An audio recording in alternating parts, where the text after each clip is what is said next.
Karibu kwenye Samea Simulizi TV. Mahali pa kusikia simulizi za maisha, mapenzi, mateso na mafanikio.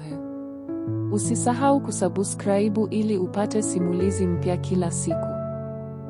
Langu jina naitwa Rukia, mwanafunzi wa mwaka wa pili katika chuo kikuu cha umma. Najikuta nikiishi maisha ya kuhangaika, si kwa sababu ya masomo, bali kwa sababu ya maisha yenyewe. Nilijitahidi sana kutabasamu mbele za watu, lakini moyoni nilikuwa nimechoka, nimelemewa na mawazo.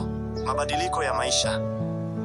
Baada ya kifo cha baba yangu, maisha yangu yalibadilika sana. Mama wa kambo alikuja na upepo wa mateso, akasambaratisha amani ya familia yetu. Kila siku ilikuwa kama adhabu mpya, maneno makali, kulaumu na kutengwa. Baba aliniacha na ndoto nyingi, lakini mama wa kambo aliziondoa ndoto hizo taratibu, kana kwamba anazizika. Nilikimbilia chuoni kama sehemu pekee ya kujificha kutoka kwenye makucha ya mama wa kambo, lakini hata huko maisha hayakuwa rahisi hata kidogo. Nilitegemea msaada kutoka kwa kaka yangu mkubwa, lakini aligeuka mtu mwingine kabisa. Aliniambia waziwazi, ukiwa chuoni ujitafutie mwenyewe, sisi hatuwezi kukuendekeza. Nilinyamaza nikijua siwezi kulia mbele yao, lakini moyoni mwangu nilikuwa nikilia kila siku. Kukutana na Hamza na giza linalonifuata, na ndipo nikakutana na Hamza, kijana wa kawaida lakini mwenye moyo wa upendo. Alinipa nafasi ya kupumua, alinifanya nihisi kuwa na thamani tena baada ya muda mrefu wa kunyanyasika. Lakini nilijua si kila kinachong'aa ni dhahabu.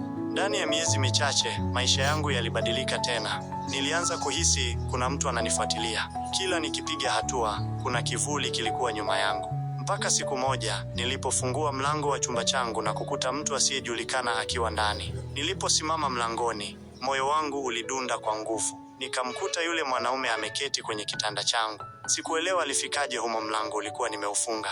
"Nani wewe?" niliuliza kwa sauti ya woga, nikihisi mwili wangu wote ukinisisimka. Akasimama polepole, akatabasamu kwa ujasiri usio wa kawaida. "Samahani, sikutaka kukuogopesha," alisema. "Jina langu ni Musa, rafiki wa Hamza." Hamza? Moyoni nilitetemeka. Huyo mtu kweli alikuwa anafahamiana na Hamza?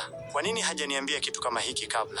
Musa alinitazama kwa muda mrefu, kisha akaniambia kuwa anafanya kazi kwa watu wanaosaidia wasichana waliotelekezwa. Kauli hiyo ilinitisha. Nilijua wasichana wengi wamewahi kusaidiwa kwa masharti ambayo mwisho wake ni fedheha na majuto. Niliamua kusimama imara. Nikamwambia kwa sauti ya uthabiti, "Nashukuru, lakini sina haja ya msaada huo. Tafadhali ondoka." Akatabasamu kwa kejeli. "Wewe ni jasiri kuliko nilivyodhani. Hamza hakukudanganya." Aligeuka na kutoka, lakini kabla hajafika mlangoni aliniambia, "Usikatae msaada kabla hujajua unaangamia vipi." Nilibaki nikiwa nimechanganyikiwa. Je, Hamza alihusika kwa namna yoyote na tukio hili? Ndani yangu kulizaliwa mashaka mapya.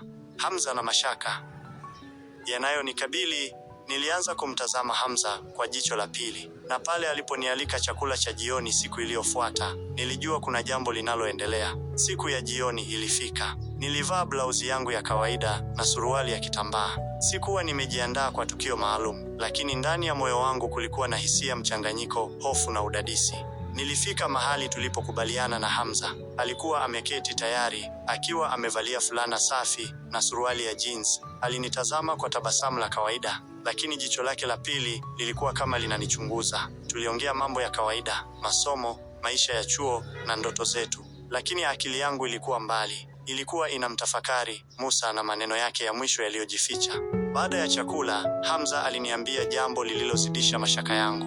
"Unajua Rukia," alisema kwa sauti ya upole, "kuna watu walinielekeza ni kuangalie kwa karibu. Walisema unaweza kusaidiwa sana." Nilihisi kitu kama kisu cha baridi kikikata moyoni mwangu. Sauti ya Musa ilirudi kichwani mwangu, "Usikatae msaada kabla hujajua unaangamia vipi." Nikamuuliza Hamza moja kwa moja, "Unamaanisha nini kwa kusaidiwa?" Akasita, akashusha pumzi. "Rukia, dunia ni ngumu. Wapo watu wakikupa nafasi, si vibaya kuikubali." Nilimtazama, nikaona wazi si yule Hamza niliyemzoea. Alikuwa sehemu ya kitu kisichotajwa wazi. Nilinyanyuka na kuondoka taratibu, nikimuaga kwa maneno mafupi.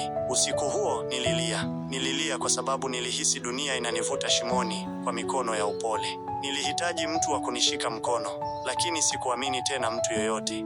Vitisho na ufunuo wa ukweli. Siku zilizofuata zilikuwa ngumu. Hamza hakunitafuta tena. Nilijua wazi nilikuwa nimevunja mpango wao, mpango niliokuwa sijauona vizuri, lakini nilihisi haukuwa waheri. Chuoni nilijitahidi kujizuia kuonekana dhaifu. Nilihudhuria madarasa kama kawaida, nikaendelea na maisha ya juu. Lakini usiku, machozi yalikuwa chakula changu cha kawaida. Nilianza kupata jumbe zisizoeleweka kwenye simu yangu. Kila usiku saa 7, ujumbe mmoja: usijifiche kwenye giza ukidhani jua halitakupata. Siku nyingine: tunaweza kukupa maisha bora au tuwe mwisho wa maisha yako. Nilijua sasa nilikuwa nimeingia kwenye mchezo mkubwa, mchezo wa watu wenye nguvu, pesa na ushawishi, watu ambao hawakubali kukataliwa. Siku moja niliporudi hostel jioni, nilikuta bahasha chini ya mlango. Ndani yake kulikuwa na picha zangu zikiwa za kawaida, lakini zilizonaswa kwa kamera ya siri. Nilitetemeka. Kuna mtu amenifuata kila hatua bila mimi kujua. Nilianza kupoteza usingizi. Nikawa na hofu hata ya kuingia bafuni. Kila sauti ndogo iliniondolea amani.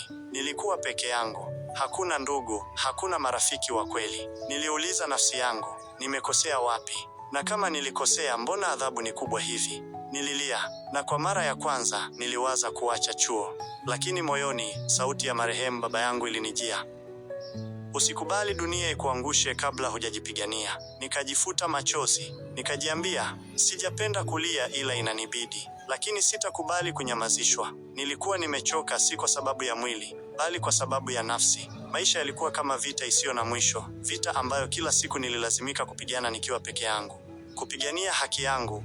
Lakini siku hiyo nilijua lazima nifanye uamuzi wa kulinda heshima yangu, ndoto zangu na utu wangu. Nilienda kulipoti kila tukio polisi, ujumbe, picha, mtu kuingia chumbani kwangu, lakini walicheka. Hayo ni mambo ya kawaida chuoni, mmoja alisema. Pengine unafikiria sana. Niliondoka nikiwa na huzuni, lakini sikukata tamaa. Nilijua mtu wa kunisaidia yuko, hata kama si leo, ipo siku nitampata. Nilimkumbuka msimamizi wa wanafunzi chuoni, dada mmoja aliyeonekana wa kuelewa. Nilimtafuta na kumweleza kila kitu. Alinitazama, akashika mkono wangu na kusema, usijilaumu, Rukia. Wakati mwingine dunia huwa haina huruma, lakini bado una haki ya kupigana. Tulianza kuchunguza kwa pamoja, na ndipo jina la Hamza likaanza kuchunguzwa. Kumbe alikuwa sehemu ya mtandao wa watu waliowatumia wasichana wa chuo kwa biashara chafu ya kimapenzi, wakiahidi misaada na ajira.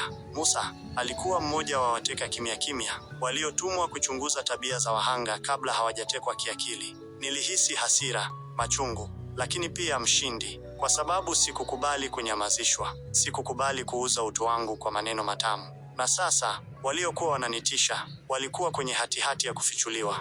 Nilisimama mbele ya kioo usiku huo, nikajiambia kwa sauti, sijapenda kulia ila inanibidi, lakini leo nalilia ushindi.